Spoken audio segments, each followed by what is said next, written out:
여러분 안녕하세요. 오늘은 불안과 공황장애, 치료에 많이 쓰이는 약 두 가지 자낙스와 자나팜에 대해 깊이 있게 알아보겠습니다. 많은 분들이 이 두 약을 헷갈려 하시는데요. 사실 주성분은 같지만 오리지널과 제네릭의 차이가 있다는 점에서 조금 다른 길을 걷고 있습니다. 오늘 강의는 약 20분 분량으로 차근차근 정리해 드리겠습니다. 먼저 자낙스와 자나팜은 같은 벤조디아제핀 계열 약물로 주성분은 알프라졸람입니다. 알프라졸람은 불안을 완화하고 갑작스러운 공황 발작을 진정시키는 데 효과적입니다. 우리 뇌의 불안 신호를 차단해 마치 복잡한 생각에 소음을 줄여주는 역할을 한다고 보시면 됩니다. 자낙스는 미국에서 개발된 오리지널 의약품으로 오래전부터 사용되어 왔습니다. 자나팜은 명인제약에서 출시한 제네릭으로 저용량부터 다양한 용량으로 공급되어 환자 편의성을 높였습니다. 특히 0.125mg 같은 초저 용량은 약을 줄여가는 과정에서 큰 장점이 됩니다. 약효 발현 시간은 두 약 모두 비슷합니다. 복용 후 약 1시간에서 2시간 사이에 최고 효과를 보이며 그 후 개인의 체질과 복용량에 따라 지속시간이 달라집니다. 체질이 빠르게 약을 대사하는 분은 효과가 짧을 수 있고 반대로 체내 대사가 느린 분은 더 오래 느낄 수 있습니다. 이제 중요한 부작용을 살펴보겠습니다. 가장 흔한 것은 졸음입니다. 따라서 운전이나 기계 조작을 할 때는 반드시 조심해야 합니다. 또한 어지럼증 말이 어눌해지는 증상 운동 협조 장애 같은 부작용이 나타날 수 있습니다.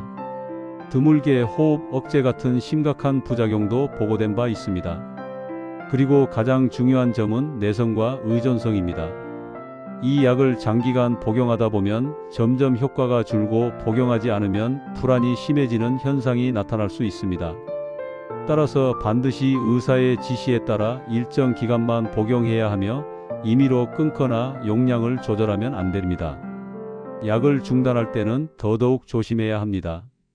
갑자기 끊으면 금단 증상이 나타날 수 있어 오히려 불안과 공황이 심해집니다. 일반적으로는 5일 간격으로 조금씩 용량을 줄여가야 하며 반드시 전문의의 지도하에 진행해야 안전합니다. 시장에서의 위치도 흥미롭습니다. 자낙스는 여전히 꾸준히 쓰이고 있고 자나팜은 저용량 전략 덕분에 점차 점유율을 늘리고 있습니다.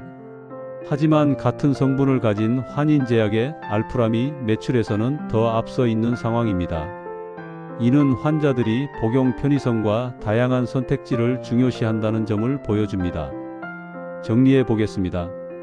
첫째, 자낙스와 자나팜은 같은 성분이지만 오리지널과 제네릭의 차이가 있고 자나팜은 저용량 라인업이 강점입니다. 둘째, 두 약은 불안과 공황장애 완화에 효과적이며 복용 후 1시간에서 2시간 내에 효과를 보입니다. 셋째, 졸음, 내성, 의존성 같은 부작용을 반드시 유념해야 하고 약 중단 시는 반드시 의사의 관리가 필요합니다.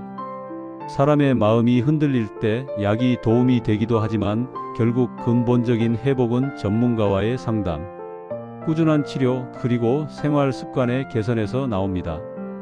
자낙스와 자나팜은 불안과 공황이라는 힘든 순간을 이겨내는 하나의 도구일 뿐입니다. 이 점 꼭 기억해 주시길 바랍니다.